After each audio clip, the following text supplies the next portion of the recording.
అందరికీ నమస్కారం. ఆల్రెడీ కొంత లేట్ అవుతున్నాం కాబట్టి పేర్లు అందరికీ తీసుకోనండి.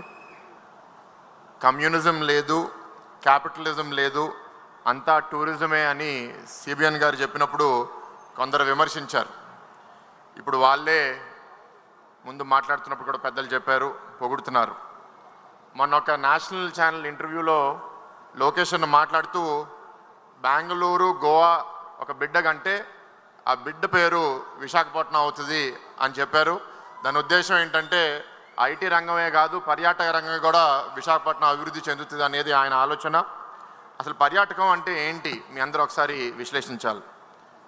పని కోసమో ఆనందం కోసమో మనం ఒక కొత్త ప్రాంతానికి విజిట్ చేస్తాం. ఇవాళ నేను మహానాడు కోసం కడప దగ్గరికి వచ్చాను. నా అనుభవాలు కూడా మీకు చెప్పాలి. కడపకి ఎప్పుడు ముందు అంటే ఇక్కడ ట్రైన్లో ఆగాను కానీ టౌన్ లోపలికి ఎప్పుడు రాలే. కడపలో ఆతిథ్యం ఎట్లా ఉంటుంది, ఈ 3 రోజులు ఎట్లా ఉండబోతున్నాయని నేను ఆలోచించా. నా మిత్రుడు ఒకడు నా ఇంటికి రా, నాతో ఉండు అంటే నిన్న ఆయన దగ్గర ఉండడం జరిగింది. వాళ్ళు చాలా ప్రేమగా అక్కడ నన్నూరి షర్బత్తు, ఇవాళ పొద్దున కారం దోశ తినిపిస్తే నేను నా ఇంట్లో ఉన్నట్టు నాకు అనిపిస్తుంది.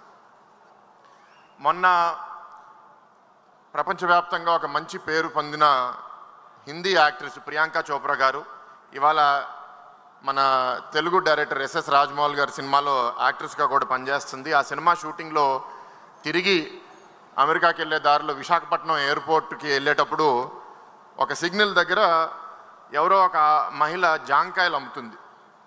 జాంకాయలు ఎంతమ్మా అంటే 150 రూపాయలు అని చెప్పింది. 150 రూపాయలు అంటే ఈవిడ 200 రూపాయలు ఇచ్చింది. ఆవిడ జాంకాయలు ఇచ్చింది. 50 రూపాయలు మిగిలినవి తీసుకోండి అంటే అవసరం లేదు, మీరు ఉంచుకోండి అని ప్రియాంక చోప్రా గారు చెప్పారు. ఆ మహిళ కొంతసేపు ఆలోచించి సిగ్నల్ మారే లోపల తిరిగి వచ్చి ఇంకో 2 జాంకాయలు ఇచ్చేసి వెళ్ళిపోయింది. అంటే ఆ 50 రూపాయల చారిటీ కూడా నాకు వద్దు, అది తెలుగు వాళ్ళ ఆత్మగౌరవం. అది చూసి నాకు చాలా ఆనందంగా అనిపించింది. ఇంకో ఉదాహరణ, నేను మొన్న మా అబ్బాయిని తీసుకుని అమెరికాకి వెళ్తే అక్కడ ఒక క్రూజ్ ఎక్కాం, ఒక బోటు. అది సముద్రంలో ఒక రోజు వెళ్ళి పక్కనే ఒక దేశం బహామాస్ అనే దేశంలో దిగి, ఆ దేశంలో దిగినప్పుడు అక్కడ ఒక ట్యాక్సీ డ్రైవరు ఆ ఊరిలో ఒక దగ్గర నుంచి ఒక హోటల్కి తీసుకెళ్ళాలి. 15 నిమిషాల ప్రయాణం. 15 నిమిషాల్లో ఆ దేశ చరిత్ర, ఆఫ్రికా నుంచి ఎట్లా బానిసలు తీసుకొచ్చారు, అక్కడ ప్రధానమంత్రి ఎట్లా అవుతారు అని 15 నిమిషాలు మాట్లాడితే ఒక మెంబర్ ఆఫ్ పార్లమెంట్గా నాకు చాలా ఆనందంగా అనిపించింది. పర్యాటకంలో వచ్చే అనుభవాలు జీవితాంతం మనతో మనం తీసుకెళ్తాం. ఏం జరిగినాయి, నేను అమెరికాలో చదివాను, అక్కడ చాలా చోట్లకి వెళ్ళినప్పుడు వాళ్ళు చాలా కథ రాస్తారు. తీరా ఆ ప్లేస్కి వెళ్ళి చూసేసరికి ఓ సింతేనా అనిపిస్తుంది. మన కడపలో ఇక్కడ గండికోట ఉంది. ఆ గండికోట ప్రపంచవ్యాప్తంగా చాలామందికి ఇంకా తెలియదు. ఇక్కడ ఒక మిత్రుడు కూర్చుని అక్కడే నేను ఉంటున్నాను, ఇక్కడ 1:30 పొద్దున వస్తే అది యుఎస్లో గ్రాండ్ క్యానియన్ అంత గొప్పగా ఉంది అని చెప్పారు. ఇట్లాంటి రంగాల్ని మనం అభివృద్ధి చేయాలని బాబు గారు గత 30 ఏళ్ళుగా పనిచేస్తున్నారు. ఒకటి మనం గుర్తించాలి, ప్రపంచవ్యాప్తంగా ఉన్న ఉద్యోగాల్లో 10 ఉద్యోగాల్లో ఒక ఉద్యోగం ఇది పర్యాటకం, టూరిజంలో ఉంటుంది. ఇక్కడున్న మన నాయకులు, కార్యకర్తలు కూడా చాలామంది పిల్లలు భవిష్యత్తులో పర్యాటకంగా ఒక వృత్తి, ఒక ఉద్యోగం, ఒక వ్యాపారం కూడా చేసే చాలా మంచి అవకాశం ఉంటుంది. అది గుర్తించి అప్పుడు ఆనాడు హైదరాబాద్లో hotels, convention centre, ORR, airport ఇవన్నీ బాబు గారు పెట్టారు. అంతేకాదు ఇవన్నీ పెట్టిన తర్వాత వచ్చిన వాళ్ళకి మంచి అనుభవం ఉండాలంటే మన రాష్ట్రం, మన నగరం చాలా పరిశుభ్రంగా ఉండాలి అని క్లీన్ ఇండియా, క్లీన్ హైదరాబాద్. అంతెందుకు ఇక్కడ ఈ వేదిక మీద నేను కూర్చుని 2వ రోజులో కూర్చుంటే మాకు స్వీట్ బాక్సులు ఇచ్చారు. ఒక 15 నిమిషాల తర్వాత ఒక మనిషి వచ్చి అవన్నీ ఎత్తుకుంటూ పోతున్నాడు. ఆయన వెనకాల స్వచ్ఛ మహానాడు అని రాస్తుంది. ఇదే ఆలోచన బాబు గారు ఆ రాష్ట్రాన్ని, ఈ రాష్ట్రాన్ని మార్చడానికి 14 నుంచి 19 మధ్యలో రాష్ట్రానికి వచ్చే విజిటర్స్ 9 కోట్ల నుంచి 23 కోట్లకి పెరిగారు. ఆ టైం మనము రిలీజియస్ టూరిజం అని, బీచ్ టూరిజం అని, హిల్ స్టేషన్ టూరిజం అని బాగా పనిచేస్తే 19లో మనం ఓడిపోయిన తర్వాత అరకు కాఫీని, అరకు డ్రగ్స్ అని, రుషికొండ కొండని రుషికొండ ప్యాలెస్ అని, రుషికొండని బోడికొండ చేయడం అనేది బోడిగుండు చేయడం అనేది చాలా బాధాకరం. ఇట్లా చాలా జరిగినాయి. శ్రీశైలం నాగార్జున సాగర్ బోట్ టూరిజం ఆపేశారు, పాపికొండల్లో బోట్ రైడ్లు ఆపేశారు, విశాఖ ఉత్సవం లాంటి పండుగలను ఆపేశారు. మొన్న మీ అందరూ న్యూస్లో చూశారు, కశ్మీర్లో పహల్గామ్ టెర్రరిస్ట్ అటాక్ ఎందుకు జరిగింది?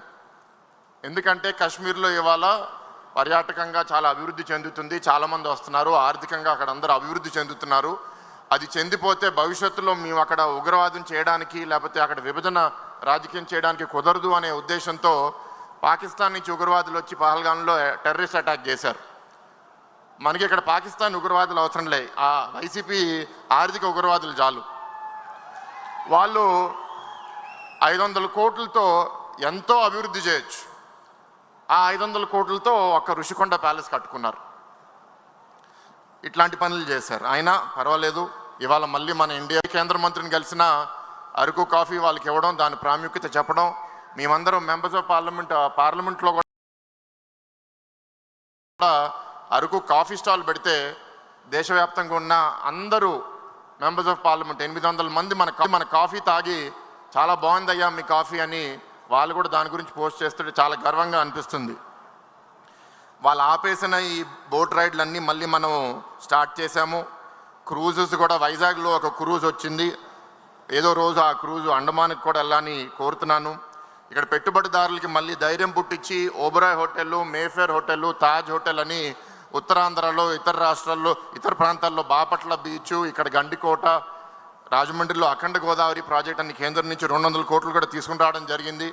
ఇట్లా చేసుకుంటూ పోతాం. నాకు తీర్మానం ఒకటి ఇచ్చారు, ఆ తీర్మానం ఒకసారి చదవాలనుకుంటున్నాను.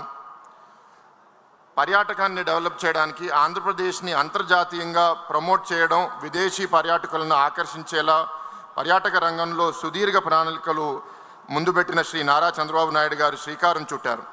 రాబోయే 5 ఏళ్ల కాలంలో టూరిజంలో పెట్టుబడులు సాధించి అభివృద్ధి చేయడమే లక్ష్యంగా టూరిజం పాలసీని ప్రవేశపెట్టి పర్యాటక రంగాల్లో దాదాపు 25,000 ఉద్యోగాలు తొలి దశలో, ఈ 5 సంవత్సరాల్లో నా అంచనా ఇంచుమించు 2 లక్షల ఉద్యోగాలు పర్యాటక రంగాల్లో వస్తాయని చాలా బలంగా నమ్ముతున్నాను. ఈ కూటమి ప్రభుత్వం కూడా మానాడు వేదికగా నేను అభినందిస్తున్నాను.